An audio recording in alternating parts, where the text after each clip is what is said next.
അതിഥിയുടെ വിശേഷങ്ങളിലേക്ക് പോകാം. യുവജനോത്സവ വേദികളിൽ ഏറെ ശ്രദ്ധിക്കപ്പെടുന്ന ഇനമായ ഏകാഭിനയം ഇനി പുസ്തകം നോക്കി പഠിക്കാം.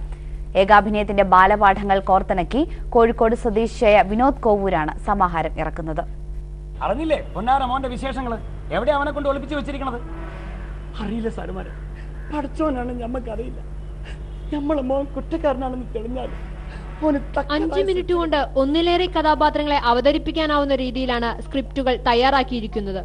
സമകാലീന സംഭവങ്ങൾ തന്നെയാണ് വിഷയം. തീവ്രവാദം മുതൽ ഹർത്താലുകൾ വരെ ആകർഷകമായ സംഭാഷണങ്ങളിലൂടെ പുസ്തകത്തിൽ അവതരിപ്പിക്കുന്നു.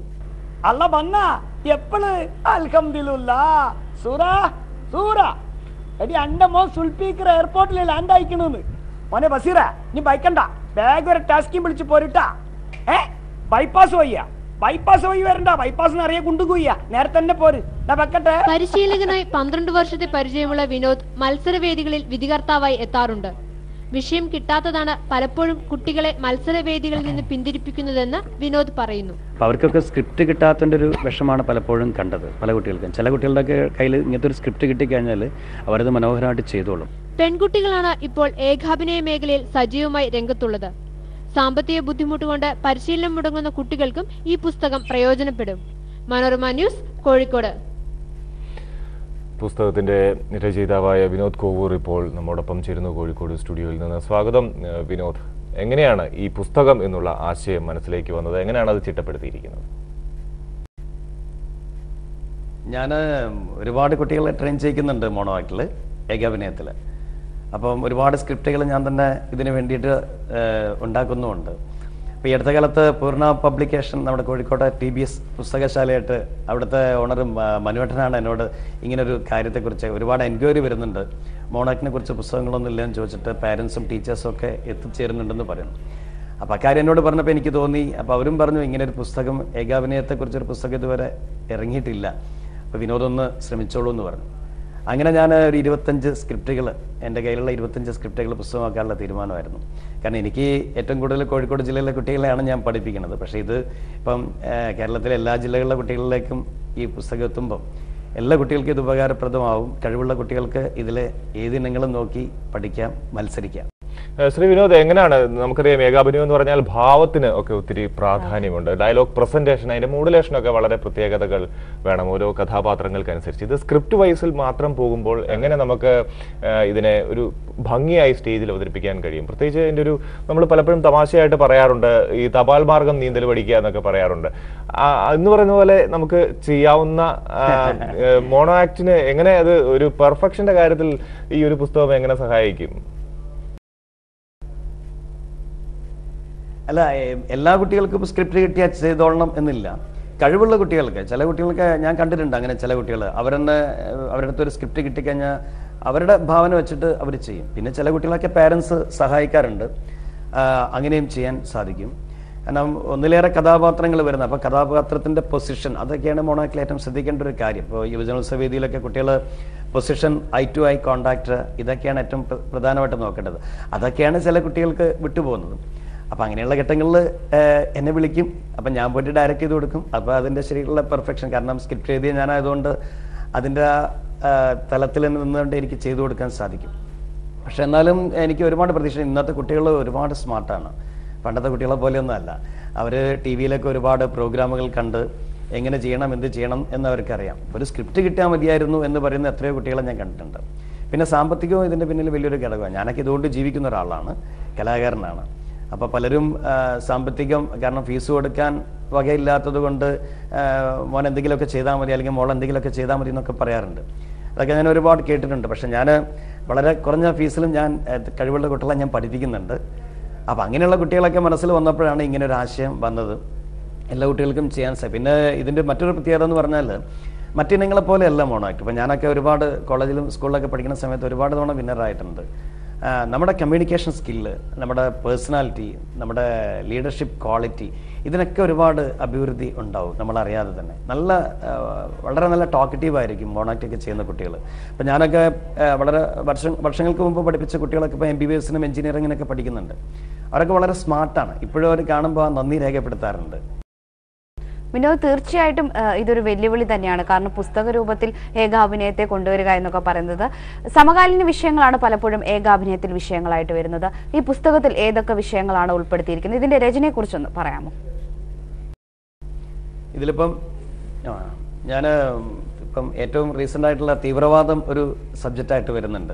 ഇപ്പം നമ്മുടെ കേരളത്തിലെ ചില ആളുകൾ വരെ തീവ്രവാദികളായിട്ട് മാറുന്നു എന്നുള്ള വിവരം അറിയുമ്പം സ്വന്തം നാടിനെ പെറ്റ തള്ളയെ ഒറ്റിക്കൊടുക്കുന്ന ഒരു ജനവിഭാഗം ഉണ്ടാകുന്ന ഇതിപ്പോൾ യുവതലമുറയ്ക്ക് ശരിക്കും ഇതിൽ നല്ലൊരു ബോധവൽക്കരണം കൊടുക്കണം. അപ്പം അതിനെക്കുറിച്ച് ഞാൻ ഒരു സബ്ജക്റ്റ് ചെയ്തിട്ടുണ്ട്. പിന്നെ മദ്യം കാരണം ഒരുപാട് കുടുംബങ്ങളിൽ പ്രശ്നങ്ങളുണ്ട്. ഒരുപാട് കുട്ടികളുടെ പിന്നെ എന്താ പറയുക അസ്വസ്ഥമായിട്ട് ഒരുപാട് കുട്ടികൾ അനുഭവപ്പെടുന്നുണ്ട്. അച്ഛൻ്റെ മദ്യപാനം കാരണം കുട്ടികൾക്ക് പഠനം മുന്നോട്ട് നീക്കാൻ പറ്റുന്നില്ല. അമ്മയായിട്ട് എന്നും വീട്ടിൽ വന്നിട്ട് ലഹള കൂടുന്നു, കുട്ടികൾക്ക് പഠിക്കാൻ പറ്റുന്നില്ല. അവസാനം അച്ഛൻ്റെ കയ്യബദ്ധത്തിൽ വീട്ടിലെ മകള് മരിച്ചു പോകുന്ന ഒരവസ്ഥ അങ്ങനെ കാണിക്കുന്ന ഒരു മോണോ ആക്ടിനകത്തുണ്ട്. പിന്നെ ഹർത്താൽ, ഒട്ടും പ്രതീക്ഷിക്കാതെ വരുന്ന ഹർത്താലൊക്കെ ശരിക്കും ഞാനത് ഉൾക്കൊണ്ടതാണ്. ഒരു ഹർത്താൽ ദിവസം എനിക്ക് ശരിക്കും അനുഭവപ്പെട്ടതാണ്. ഒരു ബസ് സ്റ്റാൻഡിൽ വെച്ചുണ്ടായ ഒരുപാട് ആളുകളുടെ വിഷമം. പല ദിക്കിലും എത്തിപ്പെടേണ്ട ആളുകൾ ഒരു ദിവസം മുഴുവൻ ഒരു ബസ് സ്റ്റാൻഡിൽ അകപ്പെടുന്ന ഒരവസ്ഥ, അതിനെക്കുറിച്ച് ഒരു മോണോ ആക്ട് ഉണ്ട്. പിന്നെ ആന പാപ്പാന്മാരെ പലപ്പോഴും കുത്തിക്കൊല്ലുന്നതും ചവിട്ടിക്കൊല്ലുന്നതും ഒക്കെ ആയിട്ടുള്ള കഥകൾ നമ്മൾ കേട്ടിട്ടുണ്ട്. പലപ്പോഴും മദ്യപിച്ച ആനകളെ നോക്കുന്ന പാപ്പന്മാർക്കാണ് ഈ ഗതി വരുന്നത്. അതിനെക്കുറിച്ചൊരു മോണോ ആക്ട് ചെയ്തിട്ടുണ്ട്. പിന്നെ ചില കുട്ടികൾക്കുണ്ട് എന്തെങ്കിലും ഒരു അപകടം സംഭവിച്ചാൽ വീട്ടിൽ പറയാതിരിക്കുക. വീട്ടിൽ പറഞ്ഞാൽ അച്ഛനും അമ്മയും വഴക്ക് പറയും, അല്ലെങ്കിൽ ടീച്ചേഴ്സ് അറിഞ്ഞാൽ അവർ വഴക്ക് പറയും എന്നുള്ള കാരണമാണ്. അപ്പോൾ അങ്ങനെ ഒളിപ്പിച്ച് വെച്ചിട്ട് ഒരു കുട്ടി ഒരു നായ കടിച്ചിട്ട് കൂട്ടുകാരോടൊക്കെ പറയുന്നു, ആരും വീട്ടിൽ പറയരുത്, സ്കൂളിലോ ആരോടത്തും പറയരുത്. അവനെ ഒളിപ്പിച്ച് കൊണ്ടു നടക്കുകയാണ്. പക്ഷെ കുറച്ച് മാസങ്ങൾ കഴിഞ്ഞപ്പോൾ അവന് പേളകുകയാണ്. അപ്പോഴാണ് അവൻ്റെ സുഹൃത്തുക്കളൊക്കെ വന്നിട്ട് മുമ്പൊരിക്കലും നായ കടിച്ചിരുന്നു എന്നുള്ള കാര്യം. അപ്പം അതൊക്കെ ഒരു സന്ദേശം കൊടുക്കുന്നുണ്ട് എല്ലാ അതിലും. ഇങ്ങനെയുള്ള കാര്യങ്ങൾ മുതിർന്നവരോട് നമ്മൾ മറച്ചു വെക്കും. വിനോദ്, ഈ പുസ്തകത്തിലുള്ള ഏതെങ്കിലും ഒരു ചെറിയ കലാഭാഗം വിനോദ് അവിടെ ഇരിക്കുകയാണ്, ഇരുന്നുകൊണ്ടാണ് സംസാരിക്കുന്നത്. ഞാനത് എന്തെങ്കിലും ഒരു ചെറിയ ഭാഗം അവതരിപ്പിക്കുക എന്ന് പറഞ്ഞാൽ ബുദ്ധിമുട്ടാകുമോ? ഒരു 1-1.5 മിനിറ്റിൽ അവസാനിപ്പിക്കാമോ ചെറിയൊരു അവതരണം? ആണല്ലേ, ഓക്കെ, ഞാൻ ചെയ്യാം. ഇരുന്നുകൊണ്ട് ചെയ്യുമ്പോൾ അതിൻ്റെ ഒരു ബുദ്ധിമുട്ടുണ്ട്. എന്നാലും ഇപ്പം വീട്ടിൽ പ്രായം ചെന്ന വീട്ടിലുള്ള സമയത്ത് പ്രായം ചെന്ന ആളുകൾക്ക് കുട്ടികൾ എപ്പോഴും ടി വിയുടെ മുന്നിലിരിക്കണത് ഭയങ്കര ഒരു വെറുപ്പുള്ള കാര്യമാണ്. അതൊരു നമ്പൂതിരി ഫാമിലിയിലൊക്കെ ആണെങ്കിൽ ഹൈ എന്താ അവിടെ സന്ധ്യാനേരമാകുമ്പോ തുടങ്ങല്ലോ പാട്ടും കൂത്തും ബഹളവും, അകത്തേക്കോട്ട് പൊക്കോളുക, ഹൈ അങ്ങോട്ട് പൊക്കോളുക.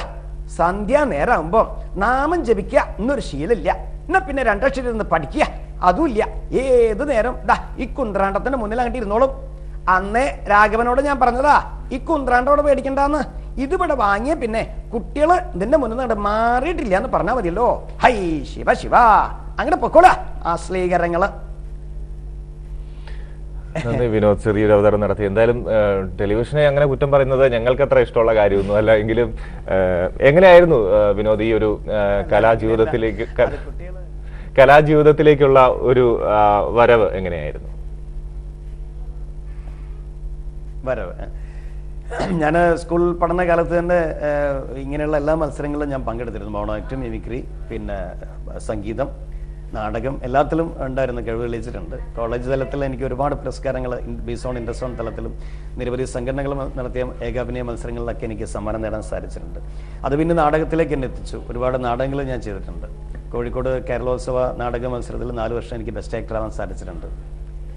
അതുപോലെ കൊച്ചുനാളിൽ കാമ്പശ്ശേരി നാടക മത്സരത്തിൽ എനിക്ക് ഏറ്റവും നല്ല ബാലനടനുള്ള അവാർഡ് കിട്ടിയിട്ടുണ്ട്. അച്യുത മേനോനായിരുന്നു അന്ന് അവാർഡ് തന്നിരുന്നത്. അങ്ങനെ ഒരുപാട് കലാരംഗത്ത് പുരസ്കാരങ്ങൾ. ഇപ്പം ഒരുപാട് റിയാലിറ്റി ഷോകളിൽ കോമഡി ചെയ്യാൻ. അപ്പം ആ കോമഡിയൊക്കെ ചെയ്യുമ്പം എൻ്റെ പല സ്ക്രിപ്റ്റുകളും മോണോ ആക്ട് സ്ക്രിപ്റ്റുകളും എനിക്ക് അതിലേക്ക് ഉപകരിക്കപ്പെട്ടിട്ടുണ്ട് പലപ്പോഴും. ശ്രീ വിനോദ് കോവൂരായിരുന്നു പുലർവേളയിൽ അതിഥിയായി എത്തി. അദ്ദേഹം ഒരു മോണോ ആക്ട് കലാകാരനാണ്. ഇപ്പോൾ ധാരാളം കുട്ടികളെ പരിശീലിപ്പിക്കുന്ന ആളാണ്. പുതിയൊരു പുസ്തകം പുറത്തിറക്കി. നല്ലൊരു സംരംഭം തന്നെയാണ്. കാരണം വിനോദ് പറഞ്ഞതുപോലെ കഴിവുള്ള ധാരാളം കുട്ടികളുണ്ട്. എന്നാൽ സാമ്പത്തിക ബുദ്ധിമുട്ട് കൊണ്ട് അവർക്കൊരു അധ്യാപകന്റെ ശിക്ഷണം നേടാനുള്ള സാമ്പത്തിക ബുദ്ധിമുട്ട് കൊണ്ട് അങ്ങനെ പല കുട്ടികളും പിന്തള്ളി പോകാറുണ്ട്. പക്ഷെ അവർക്കൊക്കെ ഈ പുസ്തകം കൊണ്ട് സഹായകരമാകുമെന്ന് നമുക്ക് പ്രതീക്ഷിക്കാം. വിനോദ് എല്ലാ ആശംസകളും നേരുകയാണ്.